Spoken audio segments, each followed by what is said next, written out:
മുസ്ലിം സഹോദരങ്ങൾ വല്ലാതെ പീഡിപ്പിക്കപ്പെടുന്നുണ്ട്, വല്ലാത്ത ദുരിതങ്ങളിലും ദുരിതങ്ങളിലും വല്ലാത്ത പ്രയാസങ്ങളും അനുഭവപ്പെടുന്നുണ്ട്. കേവലം നമ്മുടെ ഈ ആഘോഷം ബന്ധപ്പെടുന്നതിനേക്കാൾ അവരെ കൂടി ഒന്ന് ചേർത്ത് പിടിക്കുവാൻ ഒരു ഉണ്ടെങ്കിലും അവരെ കൂടി നമ്മളോടൊന്ന് ചേർത്ത് പിടിക്കുവാൻ നമുക്ക് കഴിയേണ്ടതുണ്ട്. കാരണം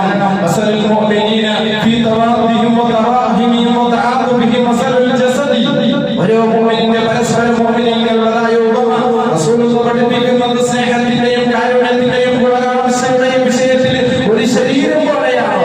ആ ശരീരത്തിന്റെ ഏതെങ്കിലും ഒരു ഭാഗത്ത് ഒരു മുറിവേൽക്കുകയോ എന്തെങ്കിലും ഒരു വിഷമം വരുകയോ ചെയ്താൽ ഉറക്കം കഴിച്ചുകൊണ്ട് തലവേദന കൊണ്ട് മറ്റു ശരീരഭാഗങ്ങളും അതിനോട് പങ്കാകുന്നത് പോലെ ലോകത്തിന്റെ വിവിധ മേഖലകളിൽ മുസ്ലിം സഹോദരങ്ങൾ അനുഭവിക്കപ്പെടുന്ന പീഡനത്തിന്റെ ദുഃഖത്തിന്റെ ദുരിതത്തിന്റെ ആ ഒരു വേദന നമുക്കുണ്ടാകണം.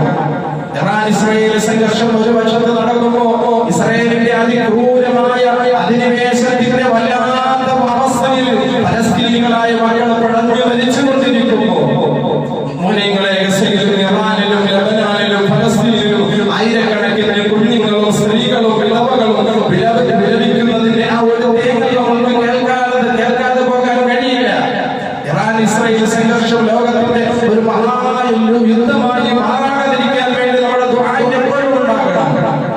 എല്ലായ്പ്പോഴും ഒരു വിശ്വാസിയെ സംബന്ധിച്ചിടത്തോളം ഒരു മർദ്ദിതന്റെ കൂടെ നിൽക്കുക എന്നുള്ളത് അവന്റെ ഉത്തരവാദിത്വമാണ്. അതുകൊണ്ട് നമ്മുടെ പ്രാർത്ഥനകളിൽ ആ ഫലസ്തീനിലെ ആ ഇറാനിൽ ദുഃഖം അനുഭവിക്കുന്ന ദുരിതം അനുഭവിക്കുന്നതായ മുഅ്മിനീങ്ങൾക്ക് വേണ്ടി വല്ലാത്തൊരു പ്രാർത്ഥനയുടെ പങ്ക് അവരോടുള്ളതായ ഒരു ഐക്യദാർഢ്യം അതിലൂടെ നമുക്ക് രേഖപ്പെടുത്തേണ്ടതുണ്ട്. ലോകനാഥനായ റബ്ബ് തആല എല്ലാ ശാന്തിയും സമാധാനവും നൽകി അനുഗ്രഹിക്കുമാറാകട്ടെ.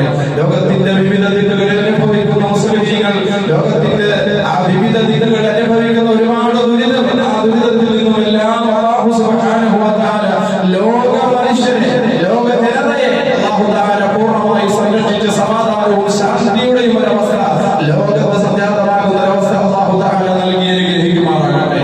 ഈ പെരുന്നാളിനെ സംബന്ധിച്ചിടത്തോളം കുടുംബബന്ധം ചേർക്കുക എന്നുള്ളത് പെരുന്നാളിന്റെ പൂർണ്ണതയുടെ ഒരവസ്ഥയാണ്. പെരുന്നാൾ നമ്മൾ ആഘോഷിക്കുമ്പോൾ പിണക്കം മറന്നുകൊണ്ട് കൈകോർക്കാൻ കഴിയുക എന്നുള്ളത് ഈ വ്രതശുദ്ധിയിൽ നിന്നും നമ്മൾ നേടിയെടുത്തതായ ഏറ്റവും മഹത്തായ ഏറ്റവും നല്ലൊരു മാർഗമാണ്. കുടുംബബന്ധത്തെ, സുഹൃത്ത് ബന്ധത്തെ, പഴയ സുഹൃത്ത് ബന്ധങ്ങളെ, പഴയ നമ്മുടെ കുടുംബ ബന്ധങ്ങളെ ഒന്ന് പുതുക്കാൻ കഴിയേണ്ടതുണ്ട്. ആ മഹതിയായ ആയിഷ സിദ്ദീഖ റളിയല്ലാഹു തആല അൻഹ പറയുകയാണ്,